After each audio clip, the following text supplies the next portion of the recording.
They were but a handful who still knew it well. There was reluctance, for this was a holy dance. But being Filipino, the need to be hospitable to the kind visitor was powerful. They relented, and like teachers showed how a particular gesture is made.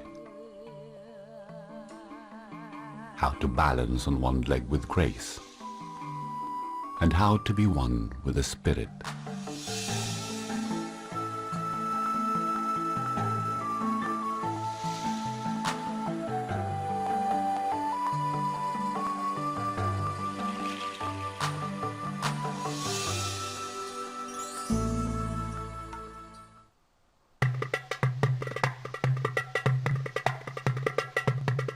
For centuries, Christians have feared the rituals and song and art of the indigenous.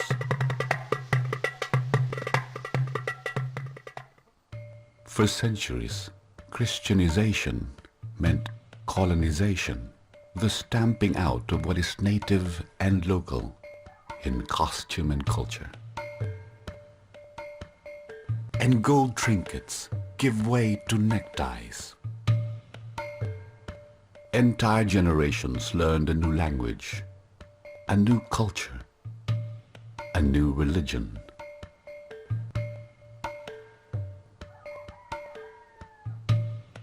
A different set of values.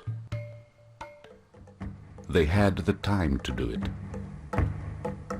3 centuries of Spanish rule.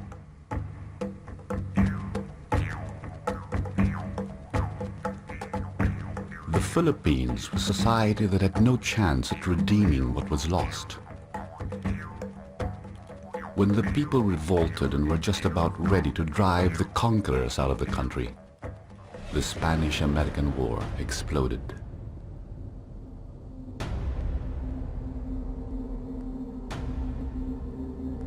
And the country was ceded to a new white man from a country with an exciting culture.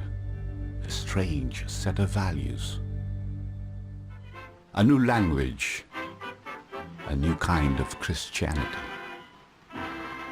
and Hollywood. As Christianity spread to the rest of the world, it took on a new face. The God of the Bible, a faith of Eastern origins, began to assume a Western face, and was presented as deity, pleased only with Western cultural expressions in architecture, language, or music. Soon the indigenous was judged and labeled as demonic. Images of saints were made to look like the white man, and representations of Satan like the native.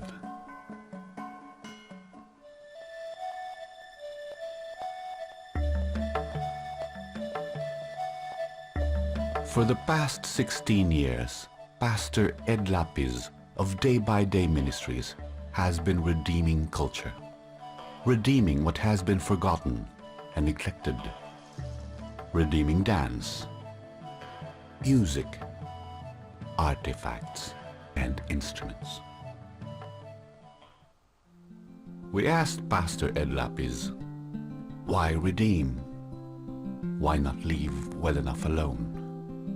Sadly, many waves of evangelization also came together with waves of colonization. Christianized Western empires conquered the world and brought not only their political systems, but also the Christian faith. If I may compare it with translation, why bother put it in your language? Why? Because it speaks to your heart, and you can worship the Lord better with your own culture, with your own language, with your own tradition. Why bother? Because they speak to our hearts. Redeem them so that they can be used to worship God. It is part of our responsibility as a people and as a nation to be able to show what is our identity, what is our peculiarity, and therefore one way to glorify God is to recover whatever God has given us. The Christian church had unwittingly turned many peoples of the world into second-class citizens and third-class believers because they had been forced to convert not only to the Spirit of Christ but also to the culture of the missionary. Ed Lapis believes that when Christianity becomes culturally generic, the message loses saltiness, power, strength. One of the goals of cultural redemption is to find very powerful cultural and even linguistic symbols in the recipient culture to be used in the explanation of and sharing of biblical truth. But when we borrow, for instance, foreign coined words to describe or to explain a profound spiritual idea like born again, usually you get into a lot of trouble. But in our language, for instance, we have indigenous phrases that say the same thing and say the same things very effectively. For instance, we say pagbabagong loob, which means literally to change your heart inside of you. In 1998, the Evangelical Church celebrated 100 years in the Philippines. There has been criticism that it has been a century of hard work with few fruits. I think that the poor spiritual harvest of the last 100 years could be attributed to poor farming methods. While there are very powerful cultural tools available in the recipient culture, most of the missions opt to use foreign words, foreign paradigms, foreign methods that never really worked. Monte Ohia of New Zealand said that God is a God of variety. God is not a God of sameness. So why there should be only one sound for the entire Christian church around the world? Why should the organ be the only sacred musical instrument? Why should formal Western music be the only music of formal church liturgy? Why should formal Western clothes be the only appropriate dress for Sunday worship? It's not just the West who is an image of God, no? All cultures, all peoples image God in their own unique ways. And that has to be surfaced. And this means that you surface a peculiar understanding of who God is to you as a culture. Christianity, which is meant to set people free, must itself be set free from its Western colonial franchise. He believes that the identity and dignity of recipient cultures must be restored. The errors of past missions corrected. Cultural redemption is premised on his belief that culture is too precious, too beautiful, too powerful a tool to be abandoned and left entirely in the hands of the enemy. The mandate to redeem and restore comes from the Bible, he says.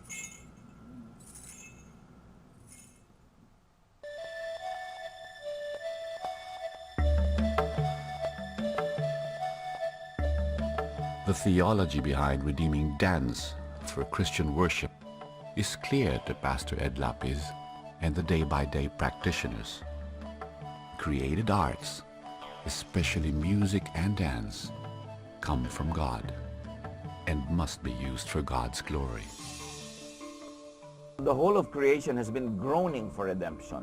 Music has been asking Christians, redeem us. Dance has been asking the Christians, redeem us from ungodly use. All the beautiful and powerful creative works of art have to be redeemed, grabbed from darkness, and used as agents of light. Satan does not own anything. He is not a creator. He does not own the arts. Satan only came to grab, distort, appropriate for himself all the beautiful creations of God. And over time, godly people, the church, began to shy away from these things because they think they were satanic. God's people who were themselves redeemed by the blood of Christ must repossess the arts and redeem culture. It's time for us to be able to say, this belongs to God. Pastor Ed Lapis believes that Philippine dance forms, like most indigenous dances all over the world, are neither pagan nor evil.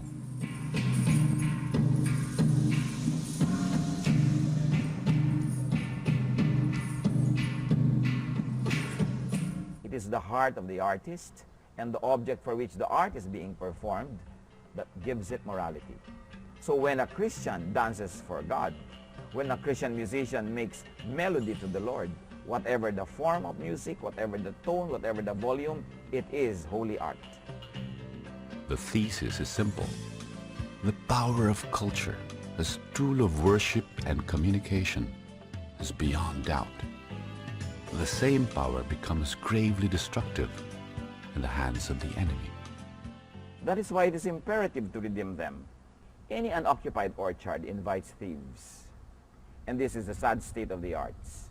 The people of God don't occupy this orchard of the rich arts and cultural forms. The failure to redeem and use culture in Christian worship and teaching is to concede and consign it to the exclusive misuse of the world.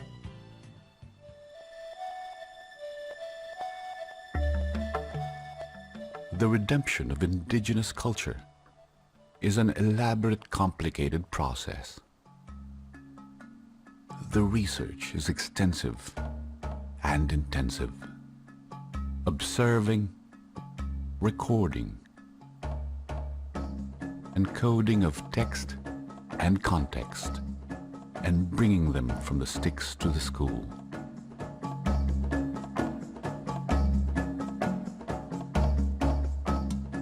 With the Bible as a filter, gestures, words, apparel, artifacts, nuances undergo deep scrutiny. While Pastor Ed Lapis's aim is to preserve and use elements of indigenous culture in Christian evangelization and worship,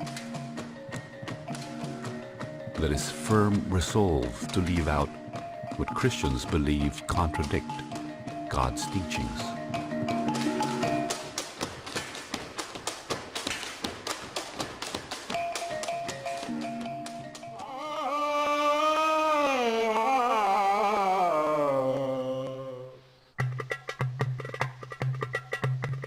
They filter, take out objects, names of deities, practices.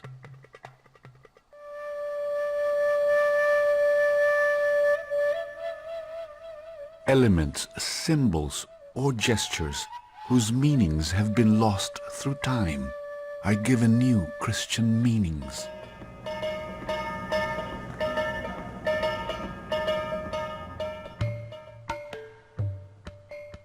The traditional dance, featuring oil lamps balanced on the heads of dancers, is now performed by Kaloob, day-by-day's dance troupe, to celebrate the descent of the Holy Spirit on the heads of believers. An ancient martial dance is now rendered to remind Christians of their spiritual warfare with the enemy.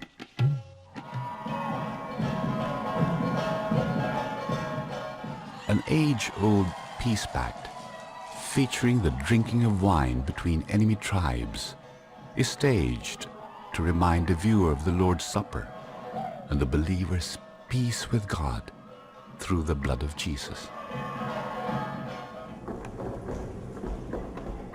A folk dance with clashing bamboo poles today represents the snares of sin.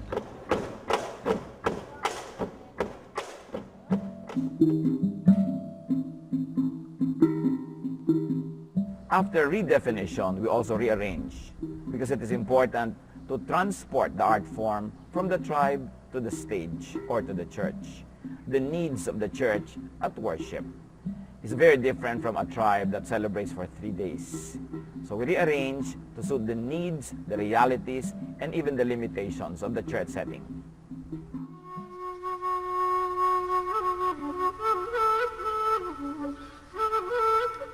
Because many of the art forms had been used and associated with paganism, there must be formal rededication to God. We rededicate to make it clear that now the object of the worship, the person for whom the dance is being performed, is God, our Creator in heaven, and not some deity.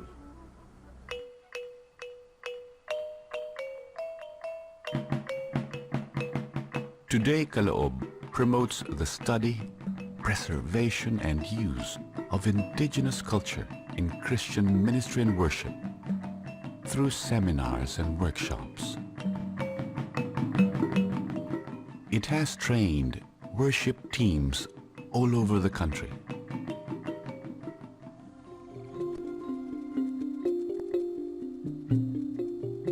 Pastor Ed Lapis has written several books that explain and promote cultural redemption.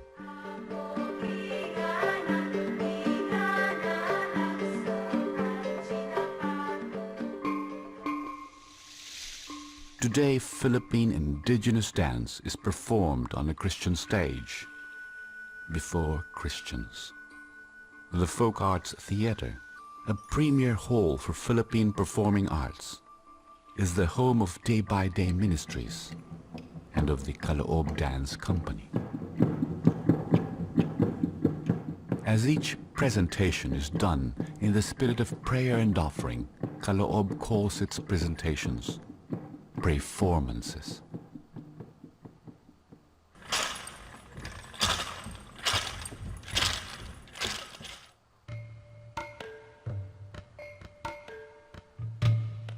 Change is difficult in an area already fraught with disagreements and varying positions. While Day by Day has redeemed hundreds of songs and dances and practices, in its 16 years of existence, it is resisted, disagreed with, opposed, and stymied. Changing anything, especially tradition, is always difficult. For one, many people equate any new thing with error, with mistake, and sometimes even with Satanism. Many religious people always judge things that they don't understand. And just like in the times of the Lord, when he was making new applications of old and unchanging truths, he was misunderstood. He finds this opposition more painful because it comes from fellow believers. Even Christian converts of indigenous communities have become afraid of their own culture, suspicious of their own dances and music. We have a term for that in Tagalog, our language. Nawawala sa sarili. Technically, it's like being beside yourself. But more than that, it's really losing your bearing, losing your identity, losing your concept of who you are. It's like a cultural amnesia. The indigenous is without power and clout. They are a neglected sector of Philippine society, and there is little knowledge of them. The local Christians have Western mindsets and reject what is native and fear what comes from their parents and villages. There are practical difficulties. How does one include cultural elements into the usual liturgy? The Western Church is designed with a head or authority in mind, while the indigenous congregate in a circular manner. When I visited the Tiboli tribe some years ago, there was a foreign missionary who was there, who has been there for years. And she was proud to tell me that they built a modern cathedral or a chapel for these tribal peoples. But the people wouldn't use the new building, and instead they preferred to meet in their old meeting place, which was really indigenous architecture. And when I asked her, why did the people not want to use the new chapel? And she said, because these people were complaining that all they could see were people's backs. They wanted to see faces. This is very reflective of Western aesthetics, that one practitioner or specialist controls everybody else. But this is not the way we communicate traditionally. We communicate by consensus. We talk together, we ask questions, and people answer, and we arrive at whatever we should arrive at. How do you keep the vision alive when it is far easier to slide back into what is accepted?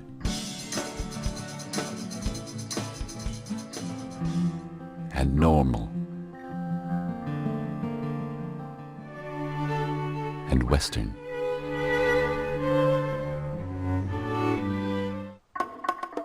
Pastor Ed Lapis travels extensively to explain what cultural redemption is.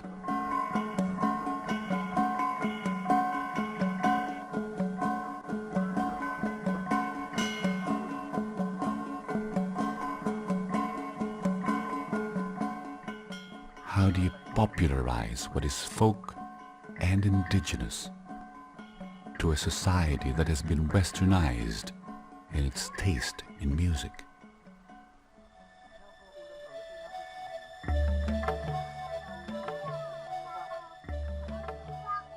The march toward the redemption of culture and arts in the Philippines has met successes.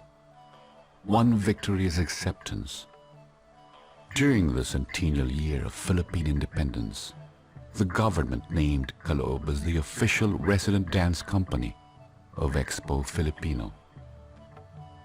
A year-long exposition and the country's grandest celebration of independence from Spain. This was in recognition of the group's faithful rendition of indigenous Philippine music, dance, and rituals. There have been major incursions into the Christian mainstream.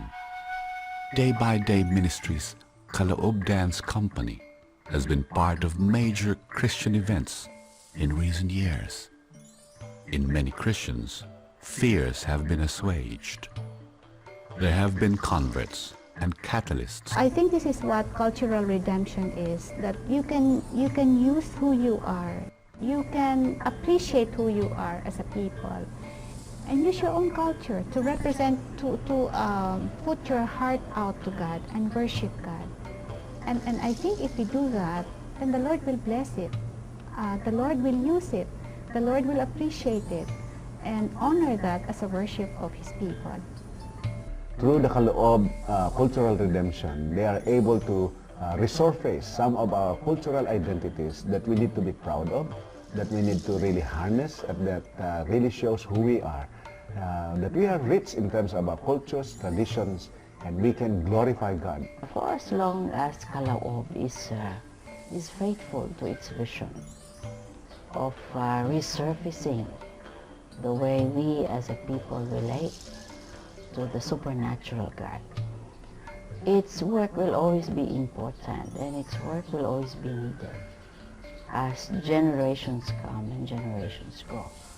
Dinig nila yung tungkol sa kultura ng tribo na sabi bawiin yung mga ibang kagawian ng kultura na hindi dapat ibigay sa iba kung hindi ito ay ma-preserve para sa kabutihan ng ibang mga sa susunod na mga generation pa. The mission of cultural redemption or restoration has been heard in many countries and cultures. It is recognized as a valid need by quite a number of countries. The local ministry, those involved in the task of redemption, has multiplied. There are to date 300 redeemed dances, songs, and rituals.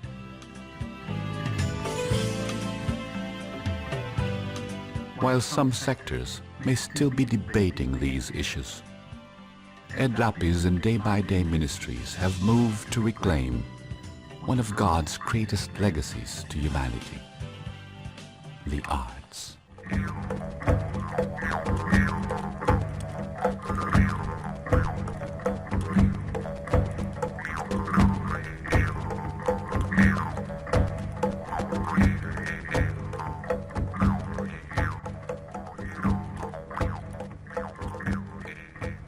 The road was never an easy one. Hostile opposition and aggressive resistance came from everywhere and from everyone. Institutions, Bible schools, congregations, educators, pastors, everybody shunned us. We were branded. Now that's history. Many institutions no longer brand us, and many conservative people no longer squirm when we use gongs in our liturgy. But while most of our rabid critics have been silenced either by enlightenment or irrelevance, much work still needs to be done.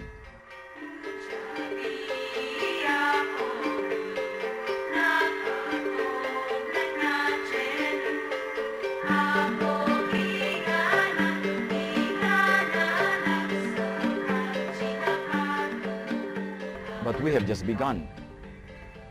The artistic heritage of the nations, damaged by culturally destructive evangelization, is still crying and begging for redemption.